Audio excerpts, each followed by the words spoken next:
O livro do profeta Amós. Amós era um pastor e um fazendeiro de figos que vivia perto da fronteira entre o Reino do Norte, Israel, e o Reino do Sul, Judá. Agora, o Reino do Norte havia conquistado sua independência cerca de 150 anos antes. Lembre-se de 1 Reis, capítulo 12. E estava sendo governado por Jeroboão II, um líder militar de sucesso. Ele ganhou muitas batalhas e novos territórios para Israel e gerou muita riqueza. Mas, aos olhos dos profetas, ele foi um dos piores reis de todos os tempos. Sua riqueza levou à apatia e permitiu a idolatria aos deuses de Canaã, o que por sua vez levou à injustiça e à negligência aos pobres. E chegou a um ponto em que Amós não aguentou mais. Ele sentiu Deus chamando-o para ir até Betel, uma cidade importante para o norte do reino, onde havia um grande templo, para anunciar a palavra de Deus ao povo. E esse livro é uma coleção dos seus sermões, poemas e visões proferidas ao longo de todos os anos. Eles foram compilados mais tarde para dar ao povo de Deus uma ideia da sua mensagem divina para o Reino do Norte, e é uma mensagem que ainda precisamos ouvir hoje. O livro tem um conceito bastante claro. Os capítulos 1 e 2 são uma série de mensagens para as nações e para Israel. Os capítulos de 3 a 6 são uma coleção de poemas que expressam a mensagem de Amós ao povo de Israel e aos seus líderes. E os capítulos 7 a 9 contêm uma série de visões que Amós teve e que descrevem o juízo que Deus irá trazer sobre Israel. Vamos nos aprofundar. O livro começa com uma série de poemas curtos que acusam todos os vizinhos de Israel de violência e injustiça. E isso é meio estranho porque a frase de abertura do livro dizia que Amós falaria contra Israel, mas veja como isso funciona. À medida que Amós nomeia todas as nações vizinhas, você pode olhar no mapa e observar que ele está criando um círculo. E quando ele termina, Israel está no centro, como um alvo na mira. E Amós desencadeia uma acusação poética a Israel que é 3 vezes mais longa e mais intensa do que qualquer outra. Ele acusa os ricos de Israel de ignorarem os pobres e permitirem graves injustiças no seu país. Especificamente, eles permitem que os pobres sejam vendidos em escravidão por dívida e, em seguida, negam representação jurídica para essas pessoas. E, Amós pergunta, é essa a família que uma vez foi negada a justiça e escravizada no Egito? A família que Deus resgatou da opressão e escravidão? A festa acabou, diz Amós. Deus não tolera mais suas atitudes. E então, a abertura da próxima sessão explica o porquê. Deus diz, eu escolhi você, Israel, dentre todas as famílias da terra. Isso é uma alusão a Gênesis 12, como Deus chamou a família de Abraão para se tornar a bênção de Deus para todas as nações. E então Deus diz, e é por isso que eu irei puni-los por todo o seu pecado. Israel tinha um grande chamado e uma grande responsabilidade. E o seu pecado e a sua rebelião trouxeram grandes consequências. Agora, essa sessão reúne muitos poemas de Amós e você verá alguns temas-chave repetidos várias vezes. Então, primeiro ele está constantemente expondo a hipocrisia religiosa dos ricos de Israel e dos seus líderes.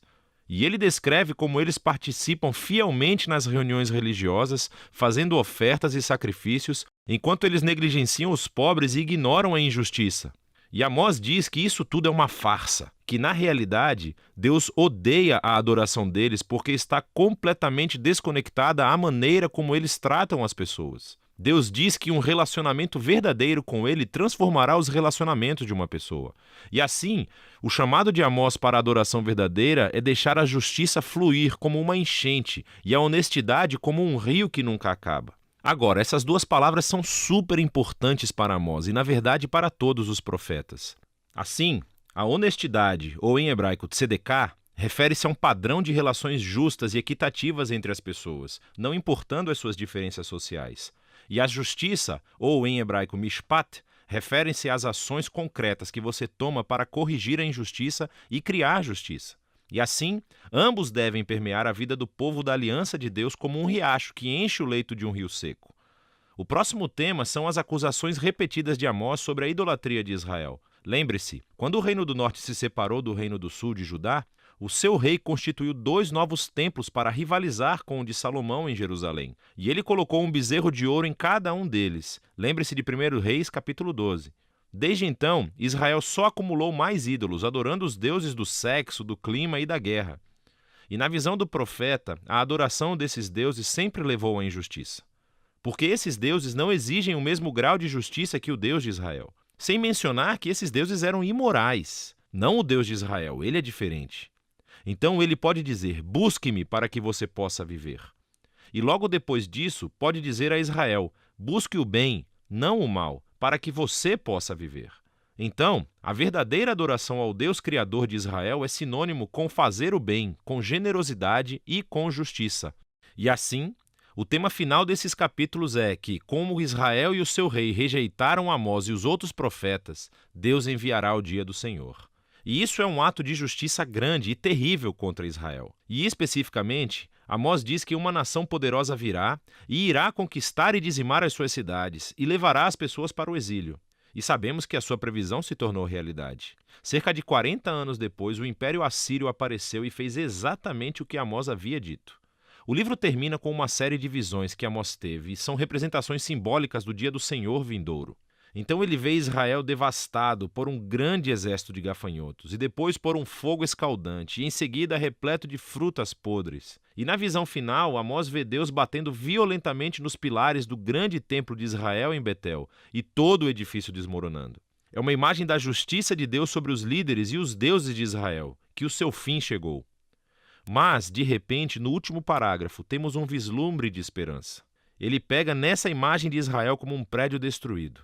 E diz que Deus, a partir das ruínas, um dia, ele irá restaurar a casa de Davi. E, em outras palavras, ele trará o futuro rei messiânico da linhagem de Davi e irá reconstruir a família do povo de Deus. O que, surpreendentemente, significa que irá incluir pessoas de todas as nações. Naquele dia, toda a devastação causada pelo pecado de Israel e pelo julgamento de Deus será revertida. Agora, esse último parágrafo é muito importante. É o único sinal de esperança do outro lado do julgamento. E isso nos ajuda a ver como esse livro explora a relação entre a justiça de Deus e a sua misericórdia. Se Deus é bom, ele tem que enfrentar e julgar o mal entre Israel e as nações. Mas os seus propósitos a longo prazo são de restaurar o mundo e construir uma nova família da aliança. E assim, através das palavras de Amós, ainda hoje ouvimos o seu chamado. Devemos aprender com a hipocrisia e o desastre de Israel e abraçar uma verdadeira adoração a esse Deus que deve sempre levar à justiça e ao amor ao próximo. E é disso que se trata o livro de Amós.